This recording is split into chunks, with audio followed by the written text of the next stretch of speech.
Hello, welcome to Talking Europe, coming to you from the European Parliament in Brussels.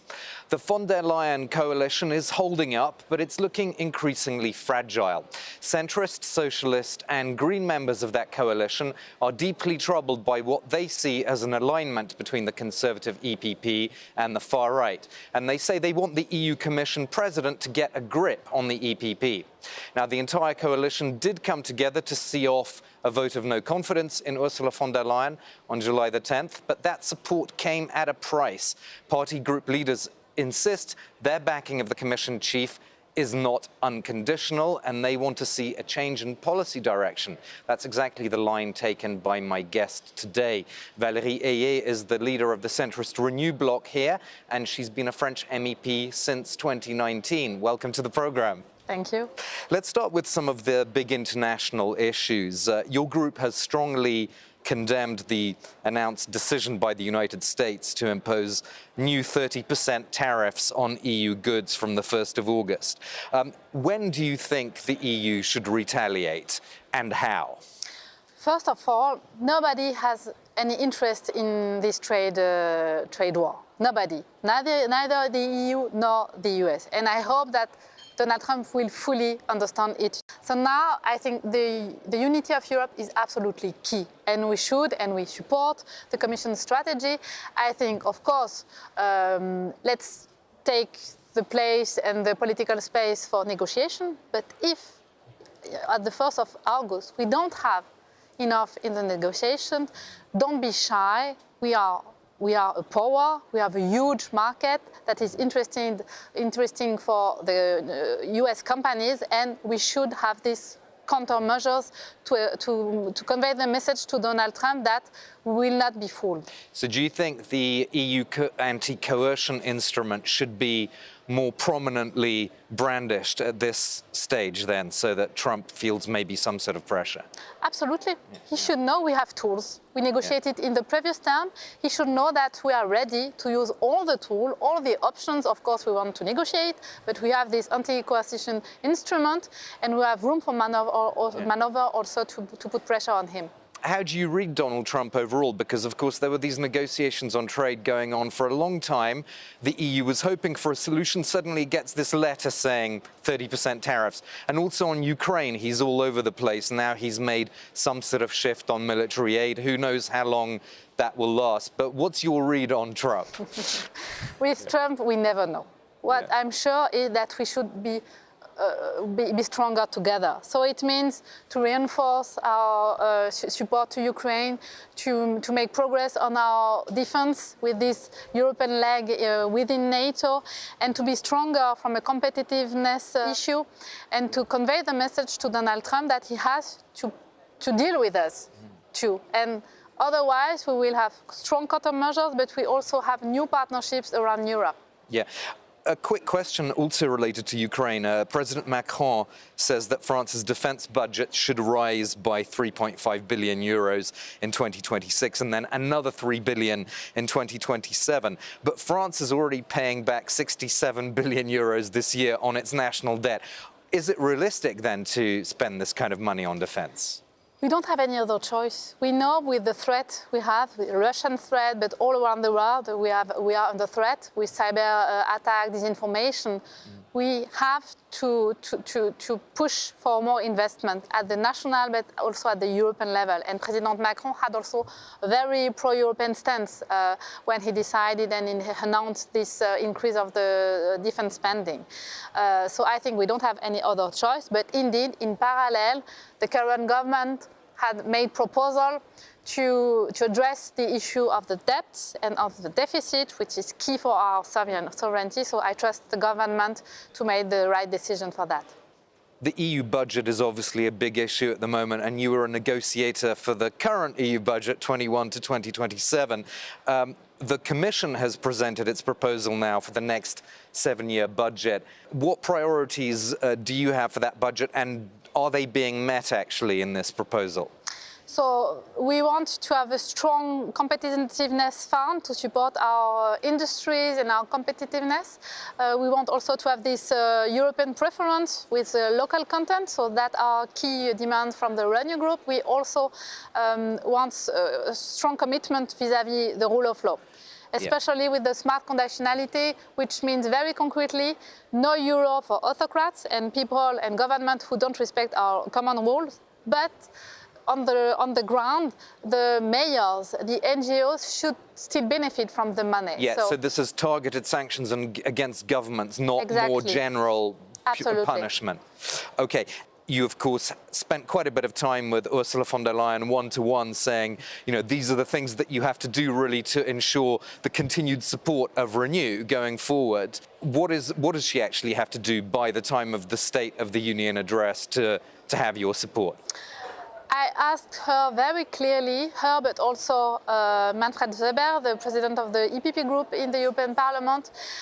I want strong commitments on common policies, and I want a better cooperation, both between the Commission and the European Parliament, and also within the European Parliament between EPP and the pro-European groups, which is not the case yet. So I'm waiting for strong commitment. Otherwise, we'll have to take decisions. What could that decision be? I mean, would you actually withdraw from the coalition? Can you see a scenario? This could be the scenario if we don't have any strong commitment, any willingness from the EPP group that they want to work together with the pro-European agenda. If we don't have any commitment on the policy from Ursula von der Leyen, of course, we will have to take also decision. It could be, indeed, not to take part anymore to this coalition. And Manfred Weber, who you mentioned, he sort of fired back with some statistics at you, saying that his group has sided with other members of the pro-European coalition in 86.6% of votes over the last year. In other words, there's no alliance with the far right. That's what he repeats anyway.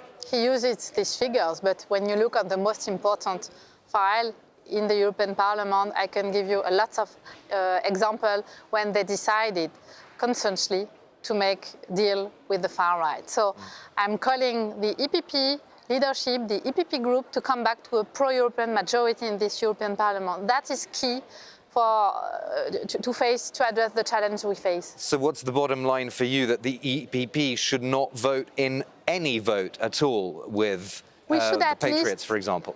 We should at least, in the European Parliament, we had a tradition which is the cordon sanitaire. Just with the principle, we are the pro-European group and the far right just want to kill Europe. So we don't have at all the same agenda.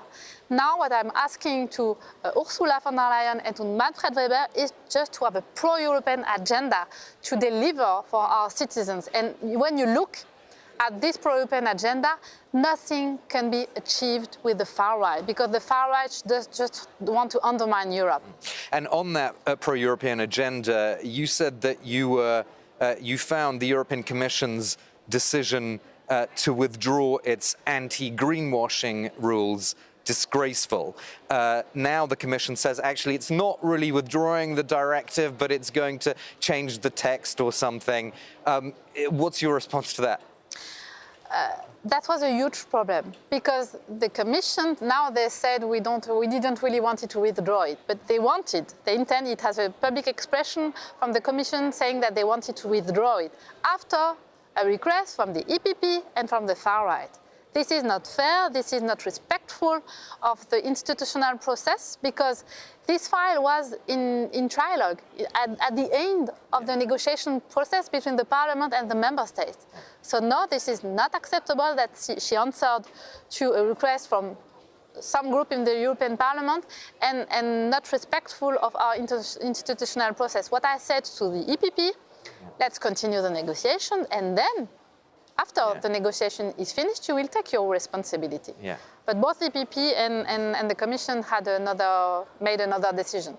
One thing that the EPP and groups further to the right want is a harder line on migration, and you have warned against a kind of a la carte approach to migration. And also, I believe your group, Renew, is worried about a list of so-called safe countries for migrants to be returned to.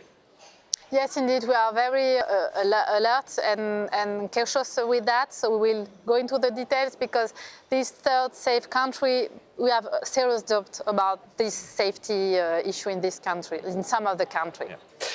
Just on one final element, an investigation has been launched into the alleged misuse of EU funds by a far-right group that used to be known as Identity and Democracy.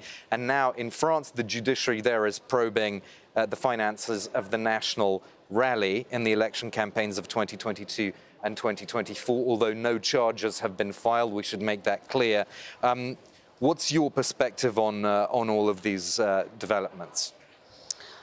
We have rules in the European Parliament. Everybody, every group has to respect these rules, so the justice has to make its work.